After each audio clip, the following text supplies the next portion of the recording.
On this rainy and somewhat depressing November 1st in UC Berkeley, I'd like to officially announce that I'm having an identity crisis. Excuse a messy desk, but let's use this as an analogy. So one way of looking at identity is it's built up of facts about you. So I was born in India. After that, I spent about half my life in Singapore. I am now in the US, where I'm here to study computer science, and I'm a fan of Subway. But let's say I'm not that much of a fan of Subway anymore. And then I'm not so sure about CS, I'm beginning to love Cogsci a lot more. And I'm not a US citizen anyway, and getting a visa is going to be a nightmare. And I'm not a Singapore citizen, and I barely get to go to India, and so clearly basing your identity on things that seem unchanging, facts, is a pretty bad idea. Because clearly things like where you live, who you're friends with, what you do, they can all change. And so if your identity gets destabilized the moment one of those change, that's a pretty shaky foundation. And even then it doesn't entirely make sense because we reinterpret facts that happen to us all the time. Like we can look back at things that seemed really difficult in the present, and in retrospect it's like, wow, those are actually some pretty good times. Which is why I'm gonna propose a different theory of identity. Identity is not this list of static blocks of things that happen to us and facts. Instead,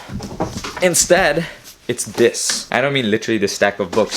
I mean, it's a list of stories we tell ourselves about ourselves. Specifically, they're the interpretation of those facts, not the facts themselves. And trust me, thinking of it that way changes a lot of things. First of all, at any point, I can just choose to rewrite the story I'm telling myself about myself. So like instead of being all angsty, like, oh, I have no place I call home, I can maybe try and think, hey, I belong to so many different places. But actually, it's really difficult to change that story. Because I feel like we're identity preserving creatures. And so no matter what we do, we're gonna try our best to stick to that identity. And that can be subtle and kind of dangerous. A story someone could tell themselves is that they're the kind of person who's going to write a book one day. But notice the subtlety. It's I'm going to write a book one day, not I'm a writer. Which means actually writing would kind of be contesting the identity. Which is why it's just easy to stick in that mode of, oh, I'm going to write a book, but I'm too busy, or life's always getting in the way, or there's always things to do, because that's preserving that sense of identity. And so because they're so subtle, I think it's really hard to tell what exactly the story we're living in is. And you'd think that people would choose stories that make them the happiest. But my pet theory is that people actually choose stories which get them to avoid fear the most, which means, ironically, people kind of chase unhappiness to avoid doing things. So people will put themselves in deferred life plans. They'll be like, oh, I need to get good grades, then I'll be happy. Or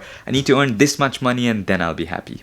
And to an extent, it's useful to think that way. But I think a lot of it is just unnecessarily self-imposed suffering. And so, yeah, you can change your story, but that change can be weird and hard. Because you have to say, well, I guess I can do this thing which brings me a lot of happiness but is less sexy than this thing which is super sexy to me but brings me a lot of pain. Gee, that cognitive dissonance when you feel that is just you veering off that story you've been telling yourself. And so what is identity? What's the answer to who am I? It's complicated, but I get to choose and I get to write that story. And counterintuitively, sometimes it requires effort to pick the story where one feels nicer as opposed to the one where one feels stuck. And so if identity is the sum of the stories we tell ourselves about ourselves, all that matters is what stories do we choose to tell.